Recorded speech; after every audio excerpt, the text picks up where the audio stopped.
This video will give you an overview of the PPIPlasmaPro version 1.2.2 software. This is your desktop environment. You'll find the icon here, but when you turn on the machine, the software will open automatically. So you can double click on it on the desktop. And once the control software loads, it'll bring you to the main screen here. You'll notice everything is grayed out because we are currently in e-stop mode. You can tell that by this blinking red light as well. To get out of e-stop mode, press the e-stop button, and then all the features will highlight. So one of the first things you'll do when you start the software is refer home, which is this button in the top left here. Now depending on your machine setup, the machine will travel either towards the positive or negative directions in X and Y, and it will search for the home switches. Once it hits a home switch, it'll back off and travel to your programmed home location. And then the X and Y letters at the top of the screen will display green and display your current position. So currently this machine is set up to home in the negative direction and stop at 0, 0. Your machines can be set up to go positive and go to a different location after traveling to home. Jog control you can use before homing to get closer to your home switches, and you can do it as well after by hitting this jog off button and changing it to jog on. X plus goes in the positive X direction, and Y plus goes in the positive Y direction. You can see your table outline here on the toolpath display is dotted red, and the yellow crosshairs indicate your current position on the machine. Again, this machine is set up to have positive X and positive Y. Some machines you may have a negative Y, most commonly on other machines.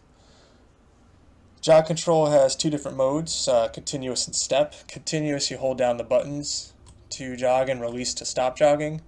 Continuous, you enter the jog step amount right here, type it in, press enter, and then click the button once and it will travel that speed. You could change the speed by typing it in here, followed by pressing enter, or using the arrow keys. Now the panel below it is your speed control. You notice anytime you are moving, it displays your travel speed in inches per minute here. The override can be changed with this arrows or typed in from 0 to 120%, and you can reset to 100%. This will override your feed rate when you are running a file. So whenever your file is moving at the specified feed rate within the file, it'll multiply that speed by a percentage to either increase or decrease it. To open a file, we go to the Sheet File Load button here at the bottom right of the screen. You'll select a folder and a file. The folder that will open will be the last folder that you were in. So if you are using a networked folder, it will save that last location and automatically load the sheets from that directory. Simply select a file by highlighting and press open or double clicking on the file. Once you open a file, it will draw on the toolpath display here. You could zoom in by holding the right click button or pan by holding the left click button on the mouse. To begin running the file, simply start and press run. You'll notice at the top of the screen we have our torch down and torch on indicators for plasma mode to indicate that the torch is down and on. And you'll notice the display updates the position of the machine and the parts cut in this red, as well as the numbers update the position at the top of the screen as the file runs through the G code. You could press stop once to pause the file, and then you could do any sort of jogging if you need to. For example, go ahead and just adjust the workpiece, change consumables on the torch, or any other maintenance required, and you can simply resume by pressing run again. Notice pause is indicated by this flashing red light, and it'll just resume from your last position and begin cutting. If you want to stop a file and start from the beginning, you could either press stop twice and it'll start back at the beginning of the file, or if you are in pause, simply press rewind file, and that will start the file from the beginning as well. To load another file, you can just go to Sheet File Load and pick a different file.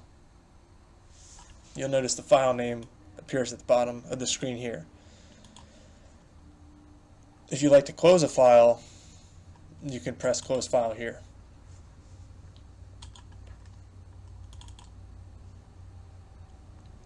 Trial cut mode will run the file without any tools, whether you're in Plasma or router mode. It'll simply perform the motion. This is useful for troubleshooting, making sure your parts are in the right location on the table, and so on. You can disable trial cut mode by pressing the button again, and you notice the indicator light will change state. Run from here is a feature that will let you run from a line number. You can either type it in, scroll through the G code and select a line, or on your toolpath you can click on a line in the file, then run from here and it will go to that line. In order to successfully execute that line, it actually starts the line before that and resumes the rest of the file from that point forward. Again, this is useful if you need to recover at a certain point in a program. The Plasma mode button will let you switch between Plasma and router mode. You notice the buttons here change as well, in addition to the operation sequence of the tool. So this is for machines that have rotozip in addition to Plasma, or just rotozip.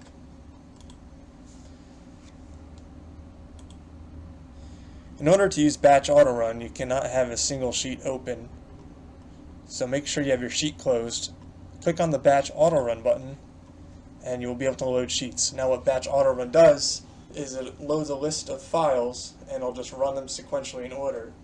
Currently is set up to pause in between sheets. You can find that option on the service screen here. We will go over later.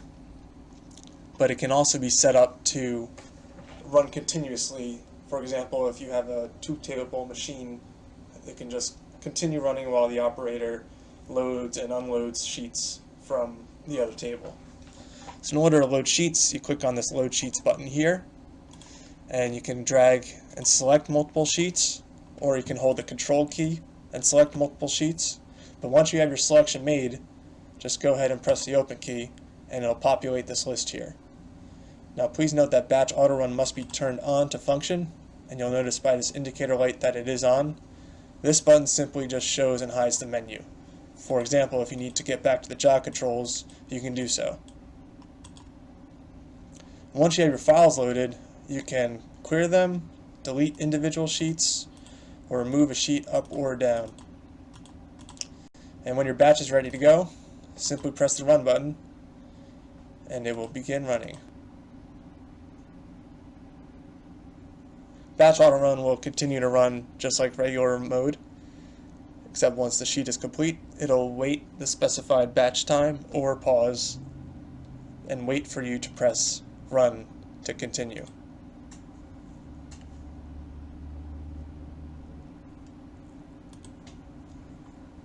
In order to access the other features of the software, you must make sure that batch auto run is turned off, and I will close the currently open sheet as well. The next mode of operation is the single part cut menu. This feature allows you to load a sheet and extract all the individual parts of that sheet.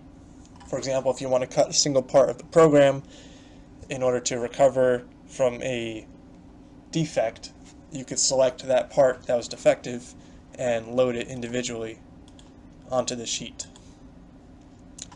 Simply scroll through the window here and click on the part that you would like. Once completed, you may press Finished. And you could select Run to start cutting at the corner of the table. Now, depending on your machine setup, you can also configure the location of the single part cut object. This is something that is typically done by your technician when they install the software. In order to move the single part on different parts of the table, you can also do that manually by jogging the machine and using the Zero All button up top. You must make sure that the program is stopped in order to do this. Once it is moved, you can press run and it will begin cutting the part at that location of the machine.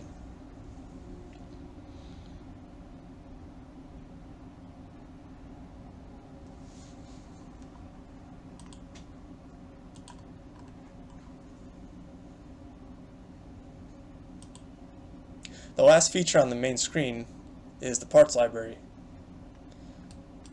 The parts library has a list of simple parts: square, rectangle, circle, ring, and so on.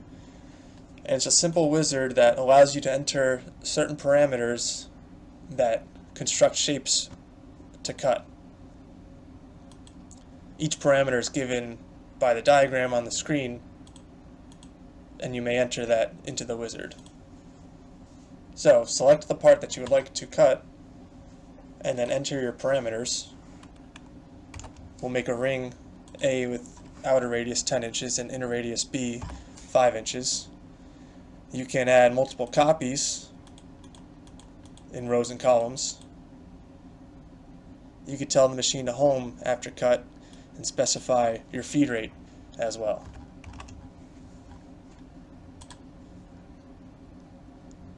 So it'll tell you if the piece is too big or not.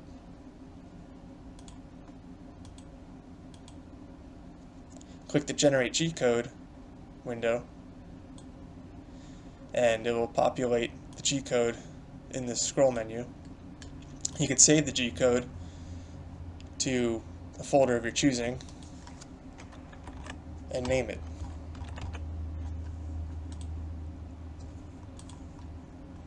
Close out of that window and exit here to return to the main software.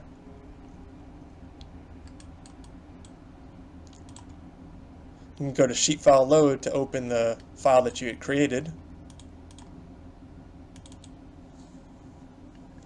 And now we have our part here.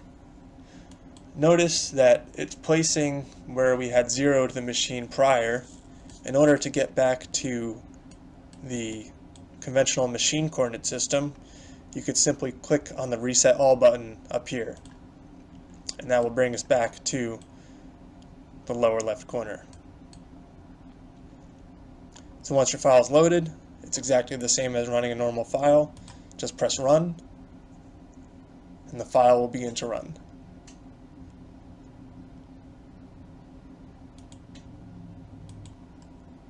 There's also these positions up here, which can tell the machine to move to a specified location.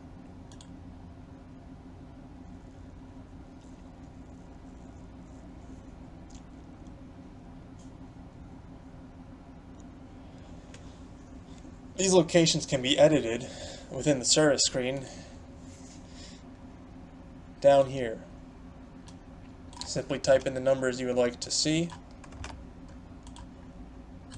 and you can return to the run screen, and the machine will travel to those positions specified in machine coordinates.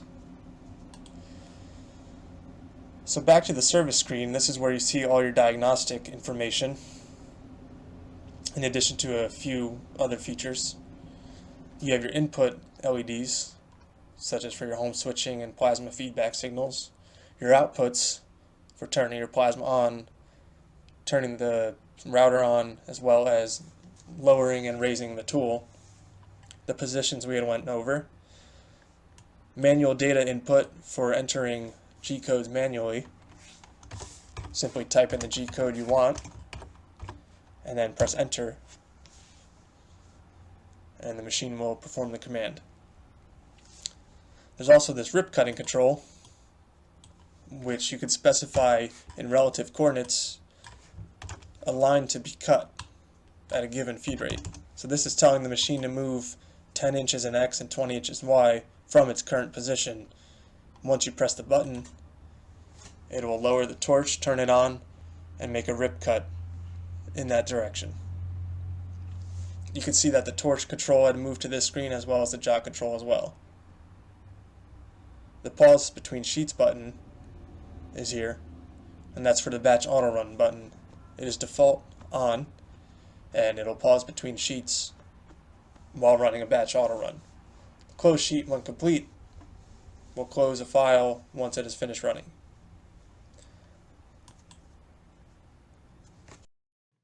This completes the overview of the PPIPlasmaPro CNC control software. You may watch the next video to go over settings that may need to be changed by your shop foreman or manager.